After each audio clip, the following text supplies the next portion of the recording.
Tayo mismo sa buhay natin, you have your own dreams and goals, right? Sino sa inyo dito nag-set na kayo ng mga goals nyo after pandemic? Parang, back to normal na. Ito na yung mga goals ko. Magkaka-boyfriend na ako. Di ba? Makikita ko na siya. Di ba? Yung iba, magpo-propose na ako. Di ba? Parang magbabudget na ulit ako. Magsisave na ulit ako. So, ang dami nating mga goals, ang dami nating mga dreams. But if you're going to look at those goals and dreams, what separates from our goals to reality is what? Challenges along the way, right? Yung gabundok na problema. Sulong, huwag umurong,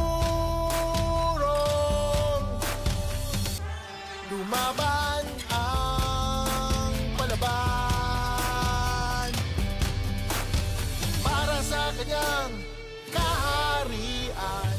Every time I look at challenges in life, I look at it as mountains that we're going to conquer.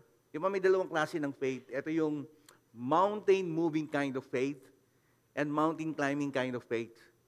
Yung mountain-moving kind of faith, ito yung talagang, we're talking about miracles, yung pag pinag-pray mo lang na, Lord, magkaka-breakthrough ako this year. Parang talagang, I believe. Di ba yun yung mga mountain-moving kind of faith na kahit ano pa yung mga challenges in front of me, biglang, all of a sudden, biglang, andyan na sa harapan mo yung breakthrough. Diba? May blessings na agad. May miracles na agad in front of you. But there's this kind of faith that we don't just declare it and then move it in front of you, but there is this mountain or challenge or challenges that we need to climb. In Mark 11:23, it says, "Truly I say to you, whoever says to this mountain, be taken up and thrown into the sea, and does not doubt in his heart, but believes that what he says will come to pass, it will be done for him." So that is the promise of God sa buhay natin. Now when we talk about mountain-moving kind of faith in front of us, that is the challenge that the Lord is telling us that we can overcome. So, mountain-moving kind of faith is for everyone. Kasi what the Lord is expecting from us is we step out in faith and experience that kind of miracle. But in reality, that's the encouragement of the Lord. But in reality, there are mountains that wouldn't move, right? Tama ba? Matthew 26:39, it says, "And going a little farther, he fell on his face and prayed, saying, My Father, if it be possible, let this cup pass from me. Nevertheless, not as I will, but as you will."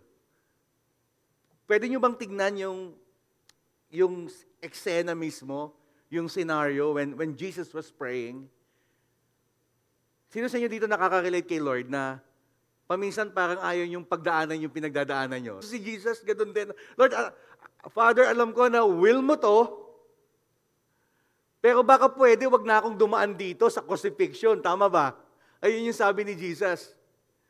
So, stressful yun. Some of the Bible scholars say that when Jesus was praying, the sweat, yung sweat mismo na tumutulo sa face niya, was like a drop of blood. Ganun katindi yung stress. Hindi ko alam kung nagkaroon na kayo ng ganung klaseng stress, no? Nagkaroon na ba kayo ng ganung stress na nanlalamig kayo, tapos pinapapawisan kayo ng dugo? Di ba? Walang ganun. So Jesus was like that. And yet he said, Lord or Father, it is not as I will, but as you will. Sometimes we don't feel like, Lord, okay lang ba? Bigyan mo na yung breakthrough. Lord, okay lang ba? Bigyan mo na yung goals. Lord, baka pwede. Huwag mo naman akong pahirapan pagdating dito sa pagpapalaki ng mga anak. Di ba? Parang pagdating dito sa business venture ko, baka pwede. Huwag na akong duman sa process of challenges or hard work. And yet, you can say, na Lord, kung ganun yung pagdadaanan ko, but let it be, but let your will be done. Again, when we talk about mountain climbing kind of faith, and look at the will of God sa buhay natin, sa pinapagawa ni Lord sa buhay natin, it's not about what we want that matters, but it's all about what God wants. Amen. When it's not about us going to enjoy what we're doing, but it's all about the face of God smiling at us. That though we are suffering, we can say, "The Lord, I can say, I'm at the center of your will because what I'm doing pleases you." Amen. Second is, God lovingly sets boundaries. It says, Moses said to the people, "Do not fear, for God has come to test you, that the fear of him may be before you, that you may not sin." The people stood far off, while Moses drew near to the thick darkness where God was.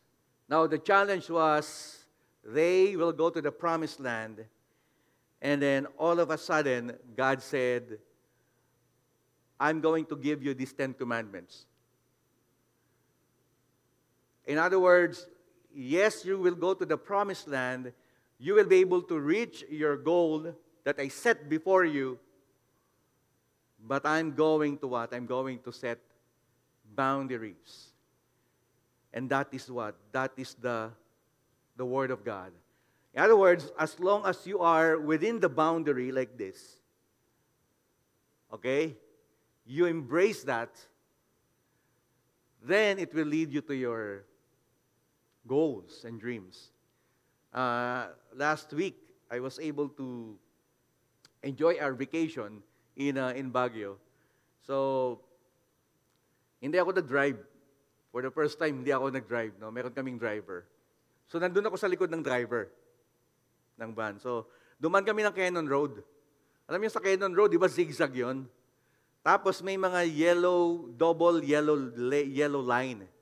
Alam niyo ang ibig sabihin ng double yellow line? Do not overtake. Stay on your lane. Tama ba? Grabe yung driver namin. Sa kakamadali. Lagi nag-overtake. Sabi ko please don't do that. If you're going to disregard that double yellow lane, we're going to lose our lives. Mamamatay tayo na. Nagmamadali talaga. Overtake. Sabi ko, magpasensya ka lang. Kaya nakaset yung boundary na yan to protect us. Third is, God provides victory to those who are willing to sacrifice. Naniniwala ba kayo na may kabuluhan ng mga sacrifices natin? Taas ang kamay. Kasi yun dito ayaw niya ng sacrifice. Di ba? Parang ang hirap, no? Pag-sacrifice na yung pinag-uusapan. But in this book, in the book of Genesis chapter 22, verses 1 to 2, this is the story of Abraham that says, "After these things, God tested Abraham and said to him, 'Abraham,' and he said, 'Here I am.' He said, 'Take your son, your only son Isaac, whom you love, and go to the land of Moriah, and offer him there as a burnt offering on one of the mountains of which I shall tell you.'" So if you're going to put yourself in the shoes of Abraham, maybe this is your question to the Lord. Why does it have to be me? Lord, bakit ako? Bakit hindi na lang yung kapitbahay namin? Sino dito sa katabi mo gusto mong ipasa? Di ba? Parang, baka share naman ng problem. Sa'yo na to, di ba? Kung pwede lang eh. Di ba? Pero hindi natin yung magagawa. Di ba? Tama ba, Pearl? Uy, baka pwede, sa'yo na yung problema ko. Di ba? Wala ka naman problema, 2 taon na, di ba? Magka-problema ka naman, oh. Please naman, oh, di ba? Kung pwede lang eh, pero hindi natin yun magagawa. Why? Because we need to what? Go through the process. We have to face challenges, and at the same time, we need to what? We need to sacrifice. Kailangan natin magsakripisyo. I like what Abraham's faith, expression of his faith to Isaac. Ano yung sabi niya, di ba? I don't know why, and I don't know how, but one thing is for sure, God will provide. Amen. God will provide.